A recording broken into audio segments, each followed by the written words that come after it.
বাজু বকুর বাড়ির থেকে আগে শুরু করা যায়।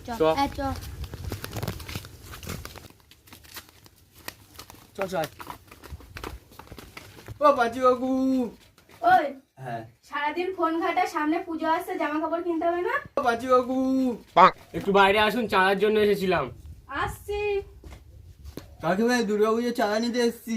কত টাকা দেখে তো 501 টাকা, চাঁদাটা দাও। একটু আগে আসতে পারিস নি? তোদের বাবু তো কাজে বেরিয়ে গেছে। কাজে বেরিয়ে গেছে? হ্যাঁ, তাহলে আর কি করা যাবে? তাহলে কালকে সকাল সকাল এসে টাকাটা নিয়ে যাস। ঠিক আছে, আমরা তাহলে কালকে সকাল সকাল এসে চাঁদাটা নিয়ে যাবো, আর যদি লেট হয়ে যায় টাকাটা নিয়ে রেখে দেবে, আমরা সকালে নিয়ে যাবো। ঠিক আছে, আসছি তাহলে আজকে। এক্ষুনি তো শুনলাম ভিতরে বাজু কাকু আর কাকিমা ঝামেলা করছিল, আবার যে চাঁদা দিতে গেছি বলে কাকু বাড়িতে নেই। আরে না, আসলে কাকু কিপটে, টাকা দিতে চায় না, আমারটা পুজোই ঘুরবে। ঠিক আছে, চল আমি সকাল সকাল চাঁদাটা নিয়ে যাবো। ওই শোনো, হ্যাঁ বলো। আমি কাজে যাচ্ছি, রাতে এসে জামা কাপড় কিনতে যাব, তুমি রেডি হয়ে থেকো। আর ওরা চাঁদা কাটতে এলে চাঁদা দেবে না কিন্তু। ঠিক আছে।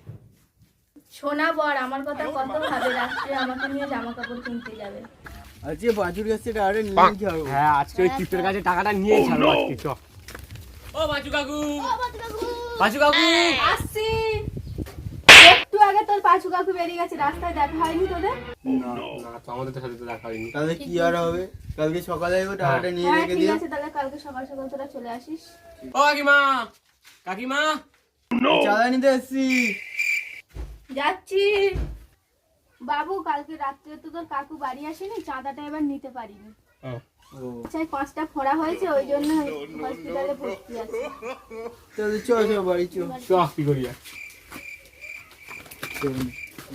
বাবু শোন শোন, আর কি হয়েছে বল। তোর কাকু তো হসপিটালে ভর্তি, আমাকে 1টা টাকা দিয়ে গেছে, এইটা তোরা নিয়ে নে। আরে ভিক্ষা দিচ্ছি তো, আমাদের ভিক্ষা দিচ্ছ তুমি? 1 টাকা দিলে একটাই কি হবে? একটার কি হবে? একটা বিড়ি হবে, আমাকে যদি একটা বিড়ি পাওয়া যায়।